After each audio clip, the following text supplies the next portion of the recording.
Bonjour à toutes et à tous, Valentin Frein avec vous, très heureux de vous retrouver. Nous sommes le lundi 25 mars 2019 et comme vous avez pu constater vendredi, on a eu un retour de la version au risque suite à des décevants chiffres PMI qui sont sortis au Japon, mais également en Europe et aux États-Unis. On a eu également une inversion de la courbe des taux entre le 10 ans et le 3 ans américain. Donc, le 10 ans, le rendement du 10 ans qui est passé sous celui du 3 mois, ce qui est plutôt négatif, ça ravive les craintes d'une récession mondiale et surtout américaine avec cette inversion de la courbe des taux. Et depuis ce matin, on a des informations comme quoi Theresa May pourrait, enfin celle qui a déclaré qu'elle démissionnerait si son accord de divorce, vous savez le fameux accord qui a été déjà rejeté 2 fois depuis le début de l'année, bien si cet accord était approuvé par le Parlement, elle démissionnerait puisque c'est ce que veut plusieurs des conservateurs et plusieurs personnes de son cabinet. Voilà, donc c'est un petit peu un deal entre eux également qui semblerait se mettre en place. En clair, les parlementaires votent l'accord et en échange, Theresa May pose sa démission. Donc toujours le flou sur le Brexit et on a depuis depuis la fin de la semaine dernière des nouveaux indicateurs qui ressortent dans le rouge et qui viennent un petit peu poser des incertitudes sur l'économie mondiale, ce qui bien évidemment impacte les bourses comme on a pu le constater. Alors au niveau du disclaimer, comme vous le savez, le trading avec effet de levier amplifie toujours les gains et les pertes. Un compte risque limité prend un risque de perte du capital investi. L'investissement sur compte titre prend un risque de perte en capital. IG fournit exclusivement un service d'exécution d'ordre. Cette présentation est à titre indicatif et ne saurait être considérée comme un conseil ou une recommandation. Voilà, bonjour à toutes et à tous. Voilà, bonjour Gérard, bonjour Frédéric, j'espère que vous allez bien. Gilles et François de même, Alexandre, Raymond. Alors non, pas enroué, je ne suis pas enroué, en tout cas je ne pense pas. Ma voix va très bien, merci de prendre de mes nouvelles François. Donc bonjour Loïc, Patrick, je le salue de même. Voilà, Hubert, Vladimir, Jean, beaucoup d'habitués, ça fait plaisir de vous retrouver. Donc, voilà, comme vous avez pu le constater, hier, on a eu vraiment un retour de la version risque avec une belle chute des marchés actions. Le Nasdaq qui a perdu 2,23%, ce qui est quand même beaucoup. Le S&P moins 90. Voilà, donc un décrochage, on va dire. Ça n'est pas non plus, on va dire, phénoménal par rapport à la hausse de 20% qu'on a depuis le point bas de décembre. Mais quand même, c'est un beau chandelier dans le rouge, surtout en Europe, où on va le voir, on a eu quand même une belle baisse. Au niveau du dollar qui a progressé de seulement 0,17%, c'est surtout le yen qui s'est apprécié dans ce contexte d'aversion au risque. L'USD yen est revenu à un plus bas de plus d'un mois. Il est revenu à 110. 110, c'est un niveau qu'on avait discuté, rappelez-vous, en début de semaine dernière. Et je pense qu'on peut aller beaucoup plus bas. Au niveau du VIX, il a bondi de près de 10%. C'est davantage sur le VIX Nasdaq, comme vous pouvez vous en douter. Ce matin, qu'est-ce qu'on a? On a le yen qui est en légère baisse, mais c'est surtout l'or qui profite de la version risque de la volatilité implicite cette fois-ci, puisque la semaine dernière, c'était surtout le dollar qui soutenait l'or. Eh bien, il semblerait, je ne sais pas si ça va être une nouvelle tendance, mais en tout cas, depuis vendredi, c'est la volatilité implicite qui nourrit la hausse de l'or. Parce que vous savez qu'il y a deux facteurs qui nourrissent l'or, c'est soit la baisse de l'or, soit la hausse de la volatilité implicite. En d'autres termes, la baisse des marchés actions. Au niveau du Brent, les craintes sur l'économie mondiale fait baisser le Brent, mais c'est pas non plus une baisse catastrophique. Pourquoi? Bien parce que d'un autre côté, on a le gel de la production de l'OPEP+, qui vient faire remonter les cours. Et en plus, là, on a les sanctions américaines sur l'Iran et le Venezuela. Donc, on va dire que le pétrole actuellement, voilà, et la baisse est quand même nettement, elle est nettement diminuée, cette baisse, par le gel de la production et les sanctions américaines. Et c'est pour ça d'ailleurs que finalement les bourses mondiales ont autant progressé, puisque rappelez-vous en fin de tendance, les dernières semaines, qu'est-ce qui était seulement dans le vert? Eh bien c'était des cours de pétrole. Tous les autres indicateurs étaient dans le rouge. Donc c'est pour ça qu'on a eu, on va dire, la hausse des marchés actions au mois de mars. Au mois de mars, il n'y avait que le pétrole qui était haussier. C'est pour cela qu'on avait les marchés actions qui étaient également dans le vert. Voilà. Et au niveau, par contre, du Nikkei qui perd 3%, Et pire, le MSCI Asie ex-Japon qui perd 1,76%. C'est un indice vraiment très très large, hein, cet indice MSCI Asie ex-Japon. Donc le voit perdre 1,76%, c'est vraiment témoin d'aversion au risque. Et voilà, donc là les marchés européens ouvrent dans le rouge. Naturellement, on a un gap d'ouverture baissier. Au niveau du calendrier économique, l'attention des investisseurs se portera essentiellement sur l'indice IFO allemand, dans ce contexte où voilà, hein, la croissance allemande est clairement remise en cause. Hein. Le PMI manufacturier, on a eu la pire contraction depuis 2012. D'accord, donc c'est vraiment inquiétant la situation économique en Allemagne qui pourrait entraîner toute la zone euro. Euh, donc voilà, tout ce qui va être chiffre allemand, ces prochaines séances, ces prochaines semaines vont être extrêmement importants.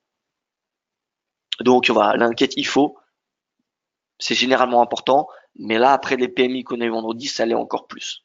Donc ça sera très important à suivre à 10 heures. Voilà, alors on regarde le VIX, le VIX, on a eu un beau rebond, comme vous pouvez le constater. Divergence, validée. Bon, je ne sais pas ce que ça vaut les divergences sur le RSI concrètement. En regardant les prix passés, ça a l'air d'être assez efficace. Donc voilà, VIX, divergence haussière, on peut s'attendre du coup à une poursuite de la hausse du VIX, ce qui veut dire une poursuite de la correction du marché action. Et donc le gold a toutes ses chances dans ce contexte de rejoindre les 1340 $ cette semaine. Cette semaine, à condition bien évidemment que le dollar, dans le même temps, ne soit pas dans un rallye haussier. Si on voit le dollar progresser fortement, ça m'étonnerait que on aille chercher 1340. Mais de toute façon, si on a une hausse de la volatilité implicite, l'or tendra vers la hausse. C'est clair qu'il ne reviendra pas à 1300 $. Donc S&P, oui, on a une belle baisse.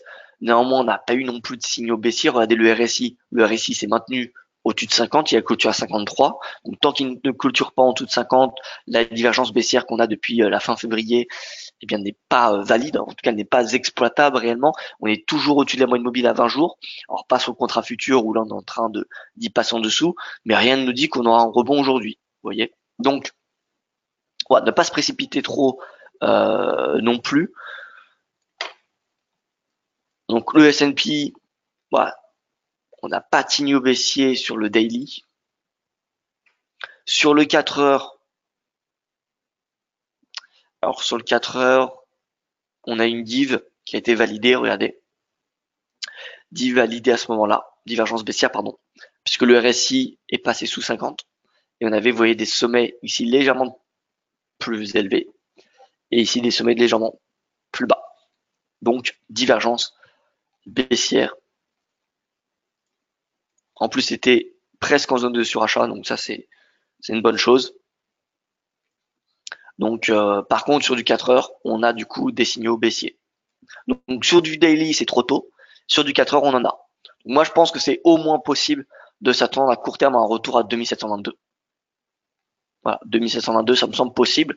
Maintenant, c'est clair que si le journalier, le RSI journalier passe sous 50, on ira beaucoup plus bas que les 2722. On ira probablement chercher 2600 points.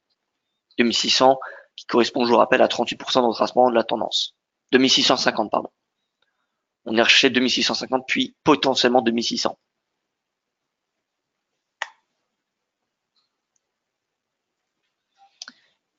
Voilà, donc à court terme, en 4 heures, on a des signaux baissiers, mais en journalier, pour le moment, on n'a rien de vraiment très concret. Au niveau du DAX, là par contre, le DAX, voilà, c'est assez intéressant puisque le DAX est venu clôturer en dessous sa bande inférieure après une période de squeeze, comme vous pouvez le constater, puisque les bandes se resserraient. On avait en plus de ça une divergence. On est venu clôturer en dessous. Bon là, clairement, on a des beaux signaux baissiers qui peuvent nous permettre de passer, voilà, vendeur, direction les 11 000 points.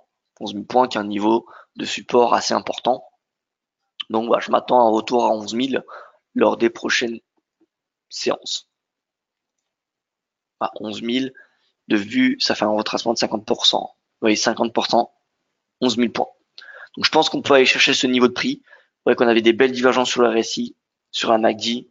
Donc voilà, là on a les signaux baissiers suffisants pour shorter jusqu'à 11 000. Donc clair, un short de 300 points, le DAX. Regardons sur le benchmark de la zone euro. L'Eurostoxx 50, c'est pareil. Alors on avait une divergence et on est venu clôturer en dessous, 49. Alors je vais regarder le cash, même sur le DAX, pour voir si sur le DAX cash, pas le contrat futur.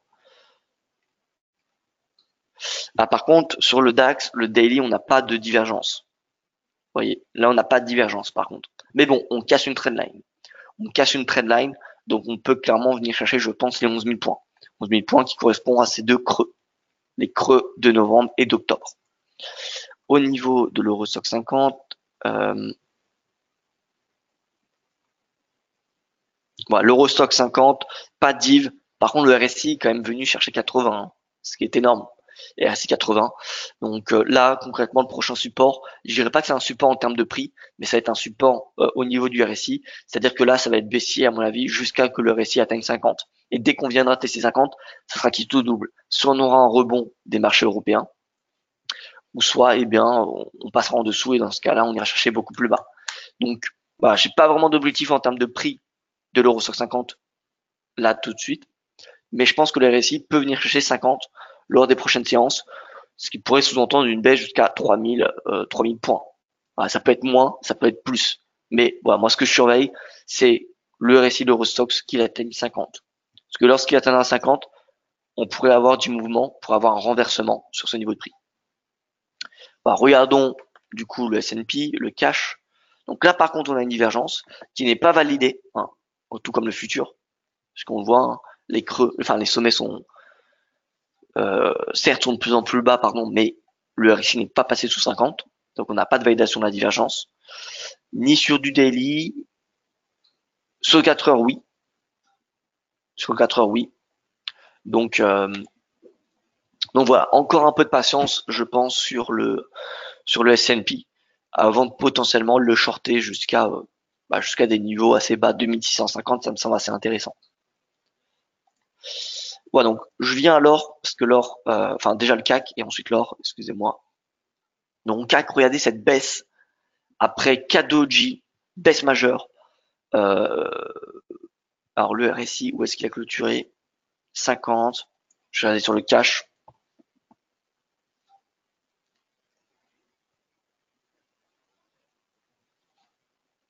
51. Ah, on est à 50. Mais bon, on a quand même une belle clôture sur la moyenne mobile à 20. Vous voyez que c'était une belle clôture, ça faisait longtemps qu'on n'était pas passé sur la moyenne mobile à 20 jours. Bon, je pense qu'on peut déjà au moins chercher les 5200. D'accord, 5200 qui est ce niveau, ce pivot. Un pivot de long terme. Donc 5200 points, ça me semble possible. 5230 précisément. Et ensuite, c'est possible qu'on ait un rebond avant une nouvelle baisse. Ce qui ferait une épaule, une tête et une épaule. Ouais, je m'attends pas à un sell-off massif, à part si on a des nouvelles annonces décevantes. Mais voilà, je m'attends à un retour à 2230 points à court terme. Là, actuellement, on est à 2270. Donc on peut aller chercher les 2000. Alors peut-être pas dans la journée. Alors regardons en horaire.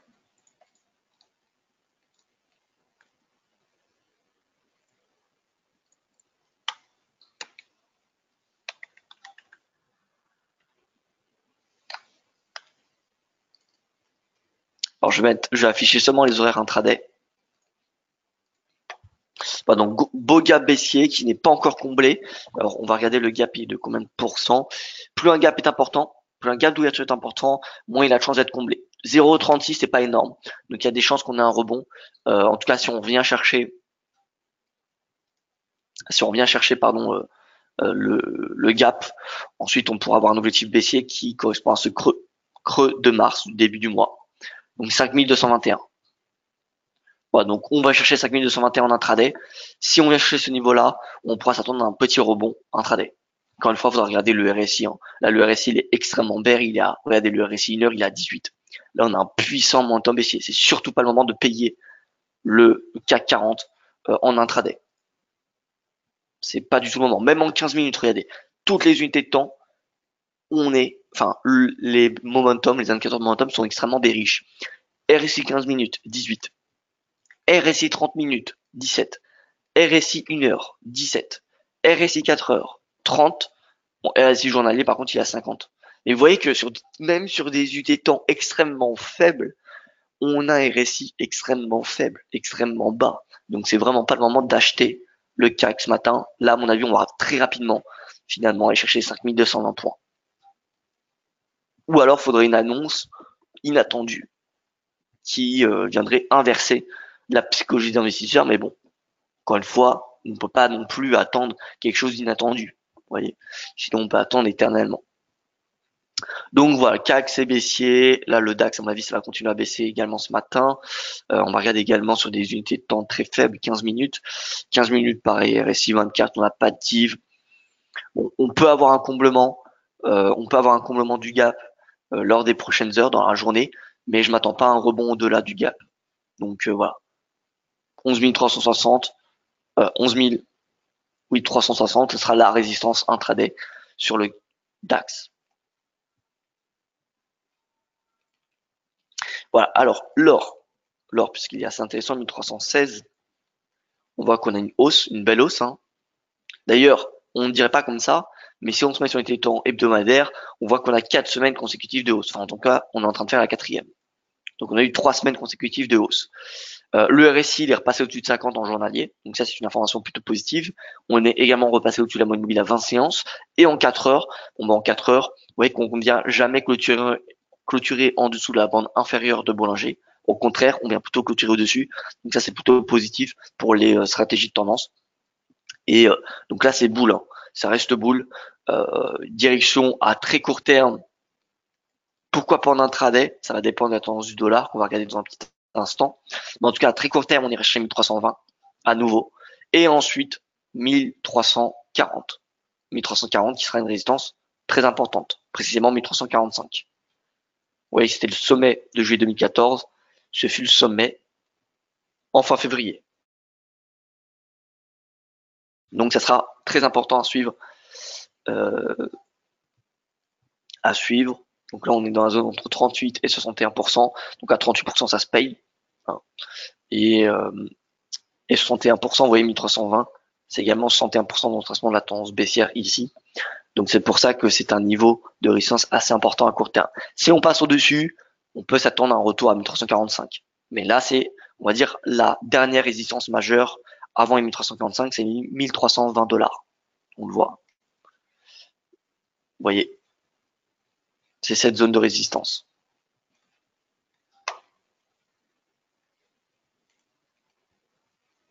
Voilà, donc l'or, c'est boule. On regarde le Dixie. Dixie, il est à équilibre. En journalier, pardon. En journalier, on a un beau rebond, comme quoi là, ce qui se passe sur la réaction du marché qu'on a lors des décisions monétaires des banques centrales, eh bien, sont inversés, les mouvements sont inversés le lendemain. Rappelez-vous, BCE, c'était vente euro, donc le dollar qui était en hausse, et dès le lendemain, tendance baissière. Ici, on a la Fed, baisse du dollar, le lendemain, rebond. Alors, je sais pas si on va avoir une tendance haussière jusqu'au plus haut, mais en tout cas, on a une hausse. Le RSI, pour moi, il est flat, finalement, à l'image du DXY, hein. Il est en consolidation, hein, finalement, depuis maintenant plus de 6 mois. Donc, on n'a pas vraiment de mouvement. Là, on vient tester cette résistance. Si on vient clôturer au-dessus, bon, bah, c'est objectif 96,60. Pour le moment, il n'y a rien, ni en 4 heures, ni en journalier. 4 heures, vous voyez que c'est pas grand chose. En horaire, non plus. Alors, je vois bien un rebond, en tout cas. Voilà, je pense que le yen va surperformer dans ce contexte de volatilité. Mais mis à part le yen, le dollar, ça reste une devise refuge. Même si on a des risques sur l'économie américaine, c'est pas l'euro qu'on va venir acheter. Puisque la situation d'Allemagne est extrêmement décevante. Si la situation d'Allemagne était bonne, Dans ce cas-là, l'euro serait une bonne contrepartie. Mais là, actuellement, la seule devise intéressante de contrepartie au dollar, c'est le yen. D'accord? Donc, c'est le yen qui est acheté, qui est privilégié. Mis à part le yen, le dollar, il restera quand même assez fort. Dans ce contexte où quand même, d'un point de vue carry trade, le dollar donne du rendement, et plus la volatilité est basse, plus les politiques monétaires sont accommodantes, plus les stratégies de carry trade sont adaptées. Pourquoi? Parce que finalement, plus il y a de liquidité, moins il y a de tendance. Donc, le marché se concentre sur le carry trade. Et le dollar, ça reste quand même avec la Fed des taux élevés.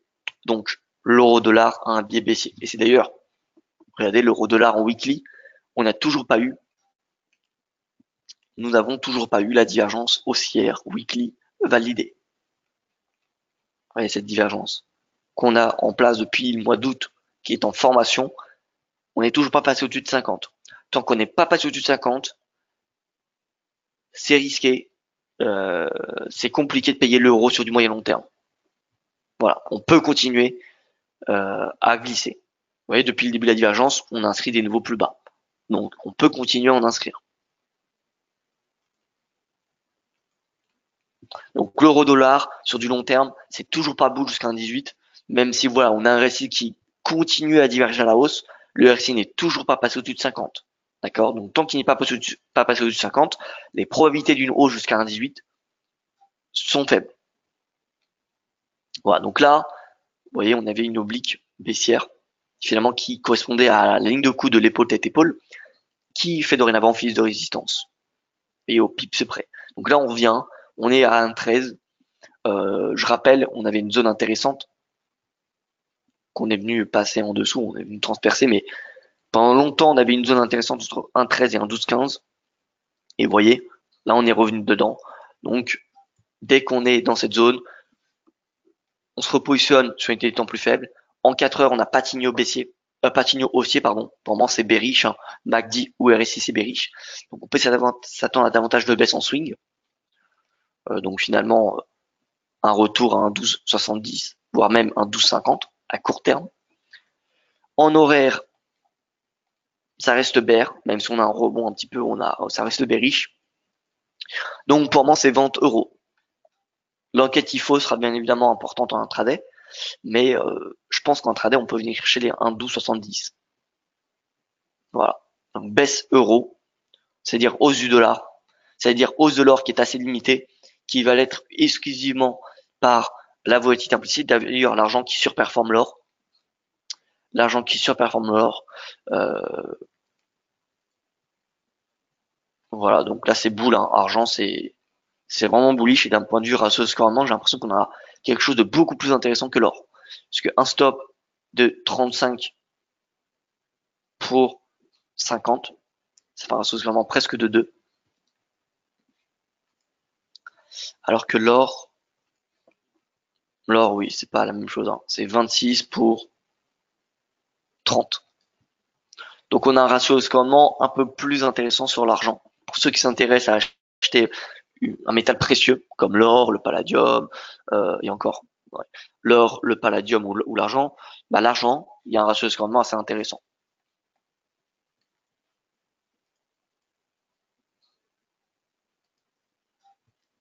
Alors, l'AUD-USD et l'USD-CAD.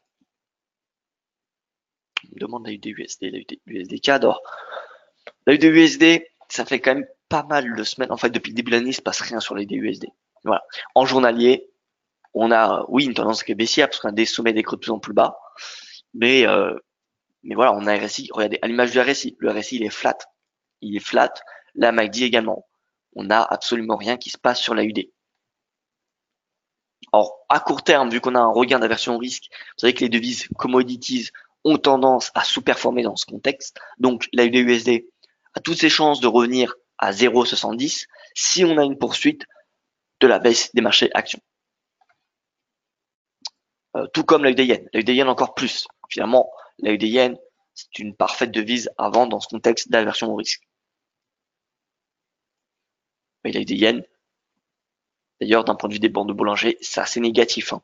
On a eu un signe négatif en 4 heures, en journalier. Voilà, c'est baissier. Et donc l'USD CAD, à l'inverse, l'USD CAD, CAD devise Como, c'est pareil. À part si on commence à avoir un rallye aussi du pétrole, l'USD CAD, je rappelle qu'on avait un objectif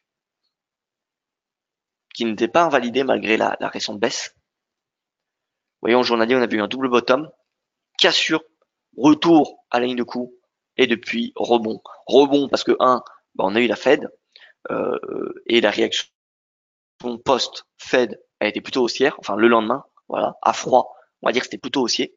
Et finalement, vendredi, les craintes sur les PM, enfin sur la croissance mondiale, eh bien, certes, on a vu des chiffres décevants aux États-Unis, mais ça vient davantage impacter le CAD que le dollar américain. Donc, mécaniquement, l'USD CAD rebondit.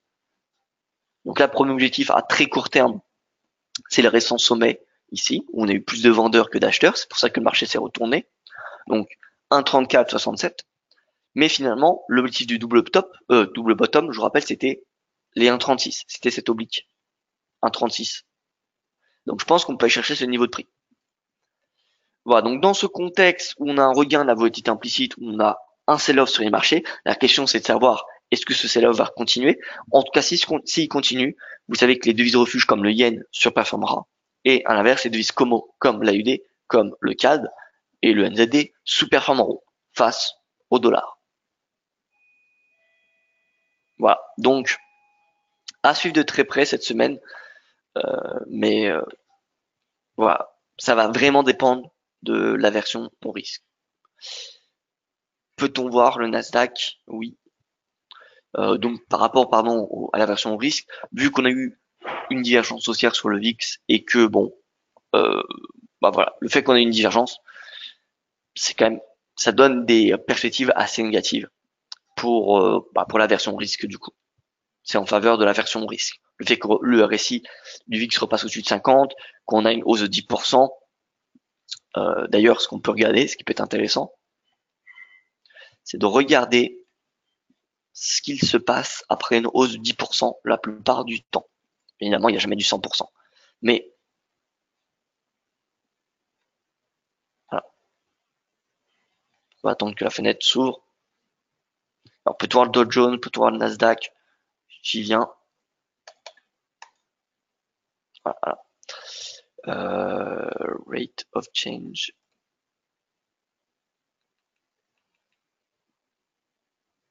Taux de changement, c'est comme ça en français. Alors, un taux de changement qu'on va mettre sur une période seulement.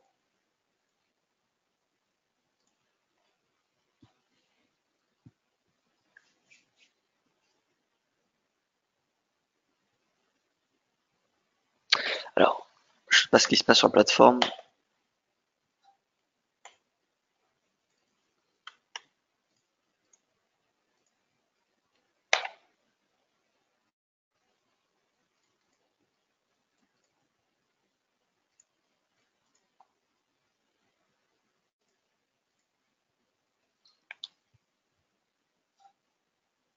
Voilà, alors, hausse de... Ah pardon, ce qu'on a eu hier, c'est du 20%, c'est pas du 10%.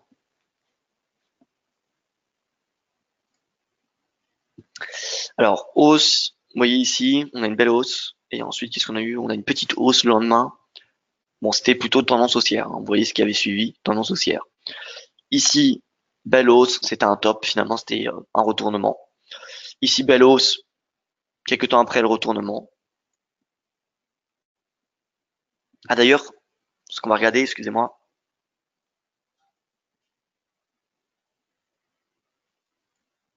c'est le fameux Disparity Index. Rappelez-vous la stratégie. Peut-être qu'il est passé au-dessus de 10%. Et oui, c'est parfait ça. C'est parfait puisque le Disparity Index est passé au-dessus de 10%. Ce qui veut dire que lorsqu'il va passer en dessous de 10%, on aura un signal haussier pour les marchés actions. Voilà. Donc, en swing trading, là, pour le moment, c'est plutôt bearish. Par contre, si ce disparity index passe en dessous de 10%, eh bien, on aura un signal, d'achat des marchés actions, ce qui veut dire de retour de l'appétit au risque.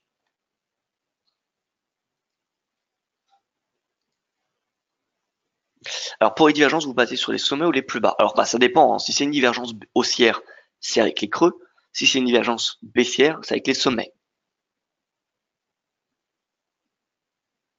Alors Vladimir qui dit je suis rentré à la vente à 5373 sur le CAC, je reste où je vends à 5200. Alors, bah, moi je pense qu'il y a un bon niveau de support à 5230. Donc 5230, je pense pas qu'il faut sous-évaluer ce niveau de support, hein. C'était quand même le creux du début du mois de mars, hein, 5220. Donc on peut aller chercher 5200, vous voyez, c'est 20 points plus bas. Mais voilà, je pense que en fait, Vladimir, et ça correspond enfin c'est pour tout le monde, pour l'ensemble des auditeurs, personne ne sait avec certitude quand est-ce que le retournement va avoir lieu. D'accord? Personne, on peut avoir des idées, on peut regarder des niveaux, voilà, on peut avoir un tas d'idées, mais voilà, 5373, déjà, félicitations parce que vous avez pris un beau point de vente. Hein, 5373, c'est plutôt bien. Euh, Moi, je ne serais pas sûr. Enfin, à mon avis, on va pas continuer avec un momentum comme celui-ci, hein. On va pas descendre. Ça va pas être l'escalade, hein. Regardez les précédents sell-off, à part celui-ci où là, c'était même pas la panique, c'était une capitulation quasiment. Mais généralement, vous voyez, ça dure très peu de temps. D'accord? Ça dure très peu de temps. Donc là, on est en train de faire la deuxième séance. On peut s'attendre encore à une troisième, voire à une quatrième. Mais davantage, ça sera quand même euh, compliqué. Plus on va avoir de séances négatives, plus la probabilité d'un rebond sera importante. Voilà, donc là, le CAC, il est déjà à 5230. Honnêtement, je pense que la meilleure chose à faire, Vladimir, après, moi j'en sais rien, je donne pas de conseils, mais finalement, puisque personne ne sait quand est-ce que la tendance va se terminer, eh bien c'est de baisser son stop au fur et à mesure. Vous voyez, donc mettre plutôt un trailing stop au lieu d'un take profit. Parce que imaginons que vous clôturez 5200 et que finalement le point bas il se fait à 5000, vous serez un petit peu déçu. Par contre, si vous avez votre take profit à 5200, c'est-à-dire, et qu'ensuite ils rebondissent, enfin le prix rebondit, bah là, tant mieux pour vous. Mais vous voyez, concrètement, personne ne sait. Vous voyez. Donc, laissez le marché vous donner ce qu'il a à vous donner. Laissez la tendance se développer. Peut-être qu'on va chercher seulement 5200. Peut-être qu'on va aller chercher 5000 points. Peut-être qu'on va aller chercher davantage. Voilà. Euh, on a fait un webinaire éducatif la semaine dernière sur les stops. Alors, il me semble que c'était la semaine dernière. Non. Oui. Je me souviens plus. Non, c'était il y a 2 semaines sur les stop loss qui est disponible en replay sur YouTube. Donc, vous pouvez regarder cette vidéo pour voilà, améliorer votre placement de stop. Mais en tout cas, d'un point de vue technique, seulement d'un point de vue technique, il y a un bon niveau de support à 5220 qu'il faudra pas sous-estimer. Voilà. C'est la seule chose que je peux vous dire. Vous voyez, 5200, 5220, c'est cette zone de prix. Donc, voilà. Il y a une probabilité de rebond. C'est un niveau de support qu'il faut surveiller. Maintenant, on peut très bien y passer en dessous. Ça va dépendre vraiment de la psychologie des investisseurs. Vu la MACD, regardez comment la MACD commence à se retourner. Le RSI également. En fait, là, on est dans un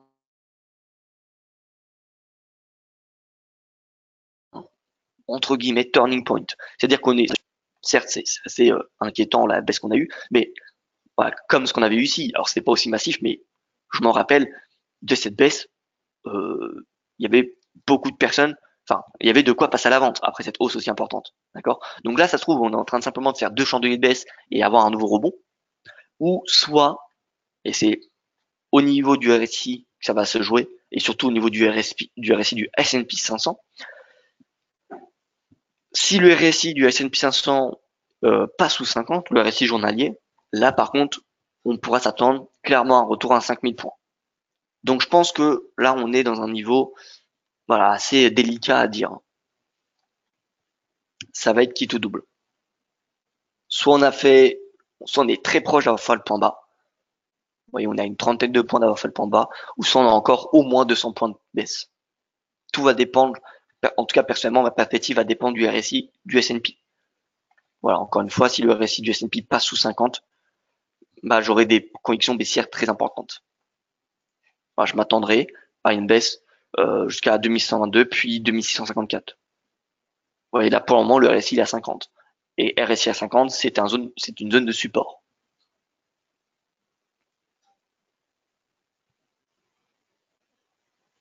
ETE sur l'argent en daily. Alors ETE si on passe sous la ligne de coup. Pour le moment, on n'est pas du tout passé sous la ligne de coup. Donc on peut pas parler d'ETE. Hein. On peut pas parler d'ETE tant qu'on passe pas sous la ligne de coup. Vous voyez, donc là, épaule, tête, épaule. Là, en tout cas, on avait un double top. Hein, c'était assez beau à voir. Double top. L'objectif, est-ce qu'il avait été atteint? Oui. Il a été atteint au pips près. Hein. Regardez, ça rebondit au pips près. Donc double top, très très propre. Mais dans le fond, on a une épaule tête épaule. En fait, elle est un peu plus visible, j'ai l'impression, sur l'hebdo. Non, même pas. Mais pour qu'on parle d'épaule tête épaule, il faudrait qu'on ait un renversement et qu'on passe sous la ligne de coup. Donc pour le moment, c'est rien du tout hein, ce qu'on a là. Pour le moment, on a simplement, le cours a atteint l'objectif du double top. Et depuis, on a un rebond. Donc on a un pullback à la ligne de coup du double top à 15,60. Si on passe au-dessus de 15,60, c'est direction 16 $.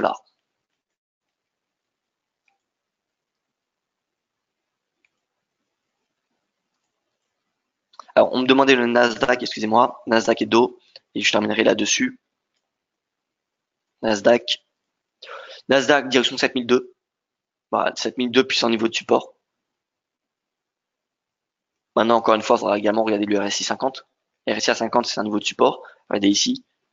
Vous voyez, belle baisse, RSI, le lendemain qui rebondit. Pourquoi? Parce qu'il était près de 50. Ici, belle baisse, RSI 50, ça rebondit. Belle baisse, RSI 50, ça rebondit. Donc, voilà. Encore une fois, le RSI à 50, ce sera décisif. Si le RSI commence à clôturer sous 50, là, on utilisera les retracements de Fibo. On ira chercher les ratios de Fibonacci. Mais tant qu'on passe pas sous 50, la baisse, les perspectives baissières sont assez limitées pour le moment. Donc c'est 7186, 7200 globalement pour le Nasdaq. Voilà. Et on l'a vu pour le CAC, c'est 5002, etc., etc. Et au niveau du Dow Jones. Alors ce qui est assez intéressant pour le Dow Jones, c'est qu'il n'avait pas clôturé au-dessus de son sommet finalement de octobre-novembre. On n'a pas de figure chartiste. Le RSI, il reste boule, mais il est en baisse. Ah non, pardon, il est bearish, excusez-moi, je regardais la MACD. Le RSI est bearish, il passe sous 50. Bon, après le Dow Jones, c'est un indice que je n'affectionne pas réellement de par la méthode de calcul. Voilà, je trouve que Dow n'est pas très représentatif, n'est pas très très représentatif de la psychologie des investisseurs. Il suffit qu'on ait Boeing, ce qu'on a eu actuellement, parce que Boeing est l'action la plus pondérée dans cet indice. Il suffit que Boeing soit en baisse et on a le marché action et on aurait le Dow Jones qui serait en baisse. Est-ce que ça veut pour autant dire que le marché action américain est en baisse? C'est un indice, donc c'est censé nous donner une idée de l'économie américaine. Pour moi, le S&P et le Nasdaq sont beaucoup plus représentatifs que le Dow Jones, même s'ils sont énormément corrélés. Faut pas voilà, ils sont énormément corrélés. Mais bon, le RSI passe sous 50. Le fait qu'on ait que le Dow Jones qui est passé sous 50, c'est pas suffisant. C'est pas un indice suffisamment large et suffisamment bien pondéré pour exploiter à tout seul le RSI, le signal du Dow. D'ailleurs, il suffit de regarder dans le passé. Regardez, le RSI 50 n'est pas réellement un support sur le Dow. Il est parfois transpercé. Alors que sur Nasdaq ou sur le S&P, il fait office de support ou de résistance de façon beaucoup plus importante. Donc pour le moment, le Dow, c'est bear puisque, c'est à court terme, c'est très bearish puisque voilà, le S&P, pareil, c'est bear, les marchés européens, c'est bear, le Nasdaq, c'est bear. Donc voilà, je m'attends à ce que le Dow revienne vers les 25 250 points. Maintenant, pour aller chercher davantage de baisse, il faudra que le RSI du S&P passe sous 50. Et dans ce cas, on ira chercher le retracement de Fibo.